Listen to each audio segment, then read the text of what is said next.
आयुष्याचा उत्तर काळ आपल्या गुरुचरणी घालवावा या विचाराने बाबांनी शिंदवड या आपल्या तपोभूमीतच स्थायिक होण्याचा निश्चय केला. गावच्या उत्तरेस जयराम बाबा यांचा मळा आहे. मळ्याला लागूनच वनविभागाच्या हद्दीत डोंगर, त्या डोंगरातून खळखळत जाणारे झरे, मोठे मोठे डेरेदार वृक्ष, पक्ष्यांची मंजूळ किलबिल, अगदी मनमोहक निसर्गरम्य परिसर. याच मळ्यात बाबा राहू लागले. गावातली अनेक भाविक सकाळ संध्याकाळ बाबांच्या दर्शनासाठी तेथे जाऊ लागली. भजन कीर्तन होऊ लागले. शेजार पाजाराच्या गावातल्या भाविकांची गर्दीही वाढू लागली. आलेल्या पाहुण्या भक्तांना चहापाणी होत होता. जसजसे लोकांना माहिती मिळत होती तसतशी दिवसेंदिवस गर्दी वाढू लागली. याच ठिकाणी बाबांना झोपण्यासाठी जमिनीपासून अर्ध्या फूट उंचीवर लाकडाच्या फळ्या टाकून एक पलंगासारखे आसन तयार केलेले होते. याच आसनावर बाबा बसत व झोपत असत. एक दिवस दुपारच्या वेळी बाबा याच आसनावर झोपलेले असताना अचानक एक लाल रंगाचा 5-6 फूट लांबीचा एक नाग निघाला आणि बाबांच्या आसनाखाली गेला. ते जयराम बाबांनी पाहिले. वर बाबा झोपलेले, नुकताच त्यांना डोळा लागलेला. त्यांची झोप कशी मोडावी, काय करावे सुचेना. बराच वेळ ते बुचकळ्यात पडले. मग त्यांनी विचार केला, नाग खाली आहे, कदाचित तो खालच्या खालून निघून जाईल. आपण इथेच बसून त्याच्यावर लक्ष ठेवूया. आता गडबड केली तर काय घडेल सांगता येणार नाही.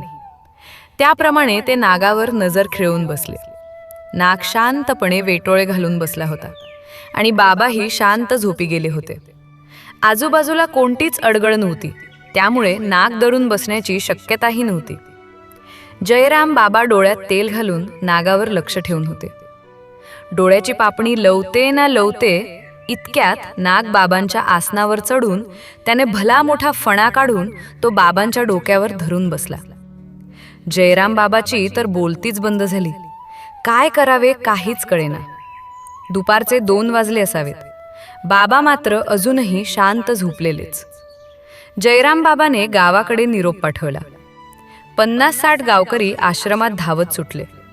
ते आश्रमात आल्यावर बोलण्याचा आवाज आला. त्या गडबडीत बाबांना जाग आली. डोळे उघडून बघतात तर डोक्यावर फणा काढून नागराज बसलेले. बाबा न घाबरता अलगद उठून बसले. नाग अजूनही तिथेच आजूबाजूच्या माणसांकडे, बाबांकडे टकमक पाहत होता. काही जणांच्या मनात आले नागाला मारून टाकावे, कुणाला वाटले हाकलून द्यावे. पण बाबांनी सांगितले त्याला त्रास देऊ नका, फक्त दर्शन घ्या. लोक जवळ येऊन दर्शन घेऊन मागे सरकत होते.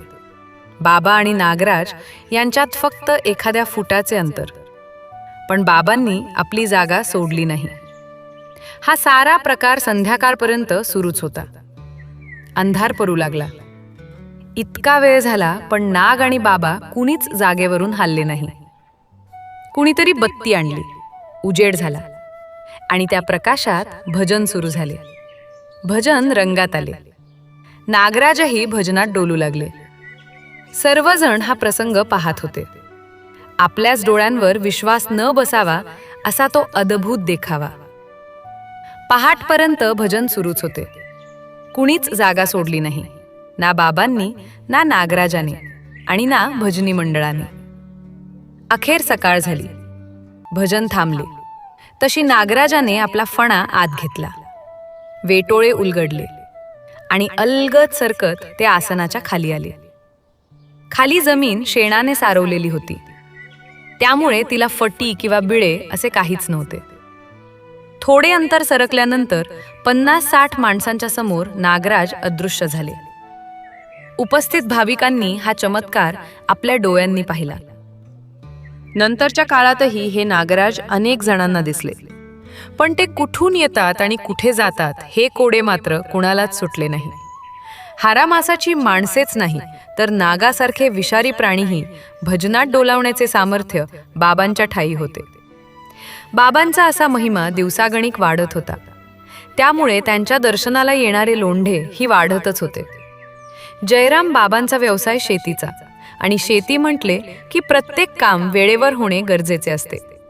पण बाबांकडे येणाऱ्या या भाविकांच्या मेळ्यामुळे जयराम बाबांना शेतीची रोजची कामे करणेही मुश्किल होऊन बसले. एकीकडे बाबांना सोडूनही जाता येत नव्हते आणि दुसरीकडे शेतीकाम वेळेत झाले नाही तर पोटाला लागणाऱ्या भाकरीचा प्रश्न. अशा कात्रीत जयराम बाबा पकडले गेले. जयराम बाबांची ही घालमेल काळूबाबांच्या लक्षात आली. पण त्यांना हेही माहीत होते की कितीही त्रास झाला तरी जयराम बाबा काही आपल्याला जा म्हणणार नाही आणि गोडीने येथून जाऊही देणार नाही. मग काय, बाबांनी मुद्दाम नाटक केले आणि मला इथे राहायचे नाही, मी चाललो निघून, असे म्हणत ते त्या मळ्यातून निघाले. बाबा निघून चालले. ही बातमी गावात वाऱ्यासारखी पसरली. लोक हातचे काम तसेच सोडून बाबांकडे निघाले. बघता बघता मोठा जनसागर एकवटला. सर्वजण बाबांना मळ्यात परत चालण्याचा आग्रह करत होते. पण काहीही झाले तरी मी पुन्हा त्या मळ्यात येणार नाही, असे बाबांनी निक्षून सांगितले. खूप विनवणी करूनही बाबा ऐकत नाही. हे पाहून मग लोकांनी ठरवले, ठीक आहे, पुन्हा त्या मळ्यात जायचे नाही तर नका जाऊ, पण तुम्ही गाव सोडून जायचे नाही. शेवटी बाबांना भक्तांच्या भक्तीपुढे माघार घ्यावी लागली. लोकांनी बाबांना ज्या ठिकाणी अडवले त्याच जागेत लोकांनी एका दिवसात एक पर्णकुटी उभारली व बाबांचा आश्रम तयार झाला. पुढे याच ठिकाणी बाबा राहिले. वृक्षवल्ली आम्हा सोयरे वनचरी या उक्तीप्रमाणे बाबांना झाडाझुडपांची प्रचंड आवड. त्यांनी पर्णकुटीच्या अवतीभोवती आंबा, चिंच, वड, सीताफळ ही व याच सोबत अनेक दुर्मिळ औषधी वनस्पतींची लागवड करून एक सुंदर बाग बनवली. विविध प्रकारचे फुलझाडे लावून परिसर सुशोभित केला. बाबा स्वतः झाडांची खूप काळजी घेत. झाडांना वेळेवर पाणी घालणे, खत टाकणे, झाडांची आळे चाळणे ही कामं बाबा स्वतः करत आणि इतरांनाही करायला लावत. मग तो कितीही मोठा असला तरी, कुणी कितीही मोठा असला तरी आश्रमात आल्यावर त्याला आपसुकच श्रमदान करण्याची लालसा होई. आजही बाबांनी लावलेली काही झाडे जिवंत आहेत. वनसंपत्ती जोपासण्याचा मोलाचा धडा बाबांनी स्वतःच्या कृतीतून दिला. अनेक पशुपक्षीही बाबांच्या आश्रमात मुक्तपणे संचार करत. साप, विंचू यासारखे विषारी प्राणीही आश्रमात बिनधास्तपणे वावरत. त्यांनाही आश्रमात अभय होते.